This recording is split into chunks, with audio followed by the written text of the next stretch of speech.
Hyper focus. दोस्तों, आजकल internet technology की वजह से हमारी ज़िंदगी में डिस्ट्रैक्शन बहुत ही ज़्यादा बढ़ गया है। आप दिन में बार बार फ़ोन चेक करके सोशल मीडिया के मैसेजेस पढ़ते रहते हैं। इससे हमारे दिमाग में फालतू जानकारी आती रहती है। हमारे ब्रेन को ये सब कचरा जानकारी भी प्रोसेस कर कर रखनी पड़ती है। इस वजह से ब्रेन ज़रूरी चीज़ों पर फोकस नहीं कर पाता।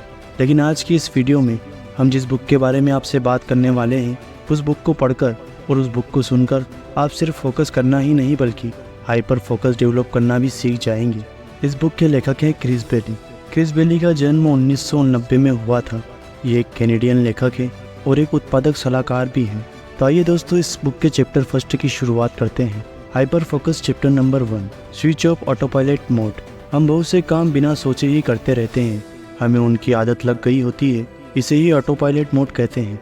जैसे आराम करने बैठते हैं तो अपने आप ही टीवी चला देते हैं या यूट्यूब पर अपने आप ही वीडियो देखने लग जाते हैं। हम कभी भी काम को डिवाइड नहीं करते हैं। हम ये भी नहीं सोचते हैं कि इस काम के लिए हमें ज़्यादा अटेंशन या फोकस देने की ज़रूरत है या नहीं। इस कारण हम लाइफ में बड़े बड़े बदलाव नहीं ला पाते हैं और लाइफ बस एक ही रूटीन पर चलती रहती है। इसलिए लेखक कहते हैं कि हमें ऑटो पायलट मोड को बंद करना पड़ेगा। इसके लिए आप अपने सारे कामों को 4 कैटेगरीज में बांट सकते हैं। Number 1, necessary work. ये वो काम होते हैं जो आपको करने ही हैं, जैसे मीटिंग में जाना, फाइल वर्क कंप्लीट करना आदि। Number 2, unnecessary work. ये वो काम होते हैं जो आपको करने तो होते हैं लेकिन उतने ज़रूरी नहीं होते, जैसे कि फाइल को अरेंज करना, एक ही चीज़ को ज़्यादा डेकोरेट करते रहना आदि। Number 3, distracting work. ये वो काम होते हैं जो आपको अट्रैक्ट तो करते हैं लेकिन ज़रूरी नहीं होते, जैसे social media, YouTube, Instagram, Facebook, Twitter आदि। Number 4, purposeful work.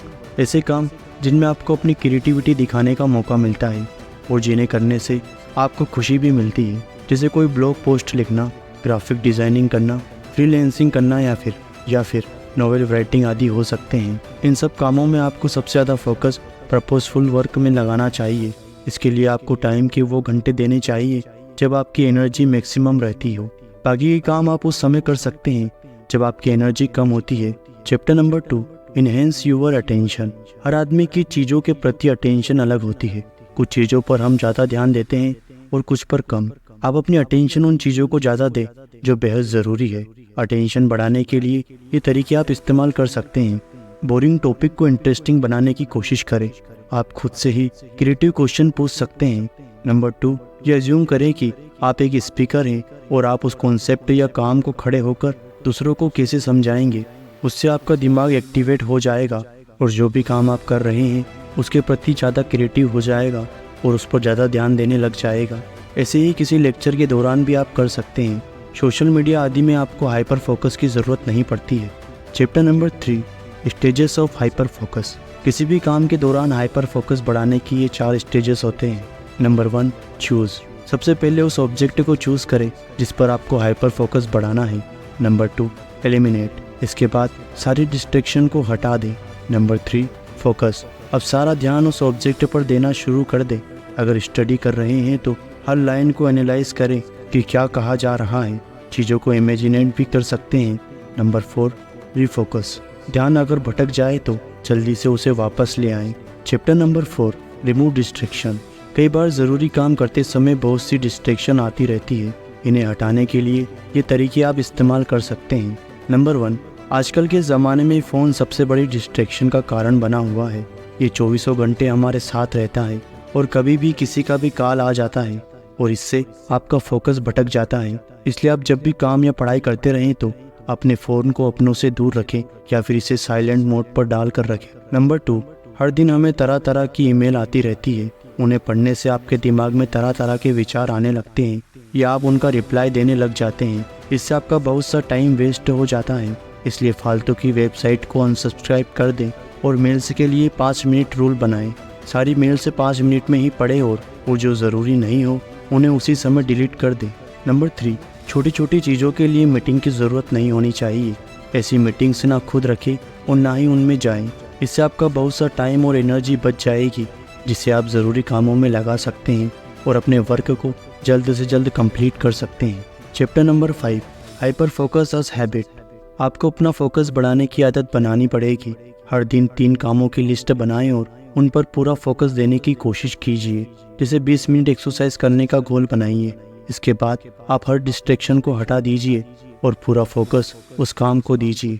इस बीच कोई भी कॉल मत लीजिए और काम को बीच में मत छोड़िए। ऐसे ही अगर आपको कुछ लिखना है तो पूरा फोकस लिखने पर रखिए। ये देखिए कि आपका कंसंट्रेशन सबसे ज़्यादा कब होता है। कुछ लोगों का फोकस सुबह सुबह अच्छा होता है, ऐसे लोगों को सुबह जल्दी उठकर ही लिखना चाहिए। जबकि कुछ लोगों का फोकस शाम के समय अच्छा होता है, तो उन्हें शाम के समय ही लेखन का कार्य करना चाहिए। बहुत से राइटर हाइपर फोकस की मदद से ही बड़े बड़े नोवेल लिख पाते हैं और वैज्ञानिक अपने आविष्कार कर पाते हैं।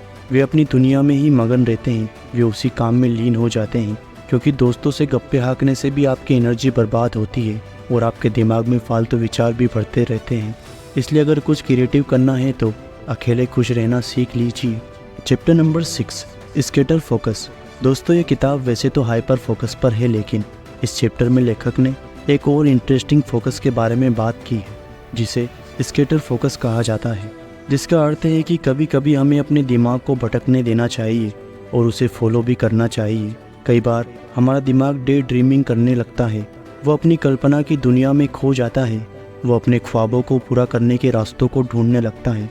ऐसे में ये देखिए कि आपका ब्रेन बार बार किस सपने के बारे में सोचने लगता है, वही आपका स्केलेटल फोकस होता है।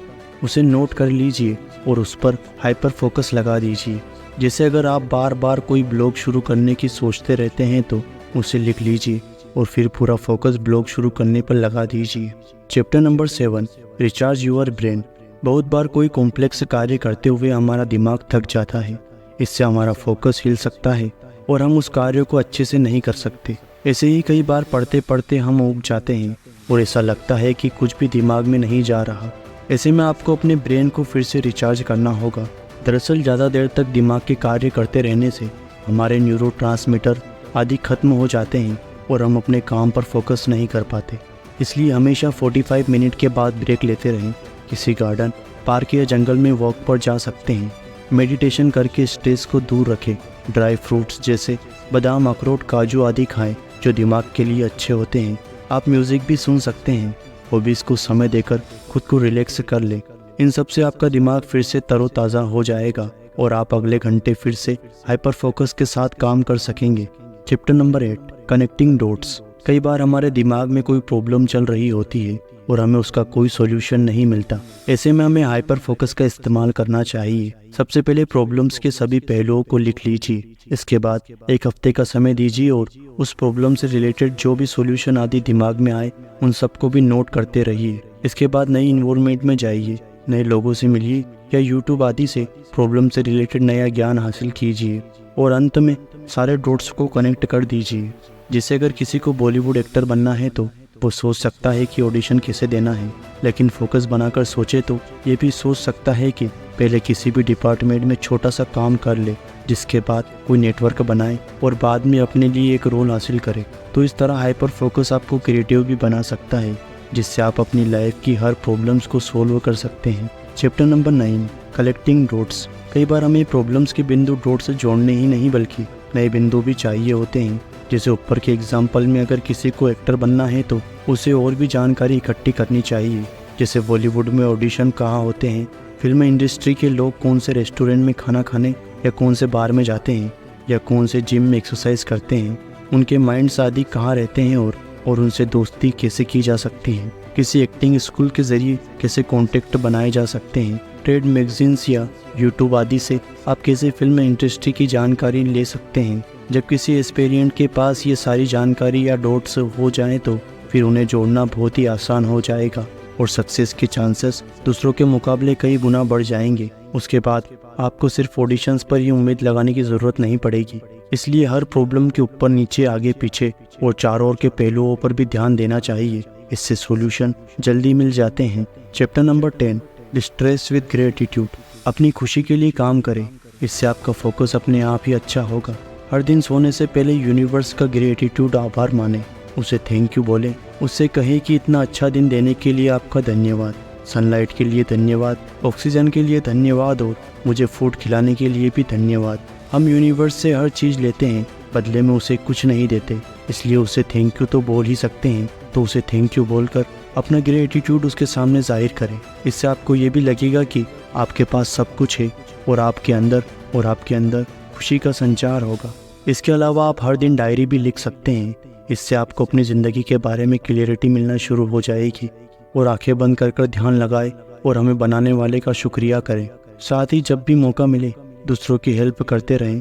इससे आपको लगेगा कि आप बहुत ही यूज़फुल पर्सन हैं और आपको खुद पर गर्व महसूस होगा। तो दोस्तों, इसी के साथ ये वीडियो यहीं पर समाप्त होती है। अगर आपको हाइपर फोकस बुक समरी पसंद आई हो तो प्लीज़ इस वीडियो को लाइक और इस चैनल को सब्सक्राइब कर ज़रूर जाना और एक अच्छा सा कमेंट ज़रूर करना और साथ ही साथ अपने दोस्तों और रिश्तेदारों को ज़रूर शेयर करना। इसी के साथ मिलते हैं अगली वीडियो में। तब तक के लिए धन्यवाद।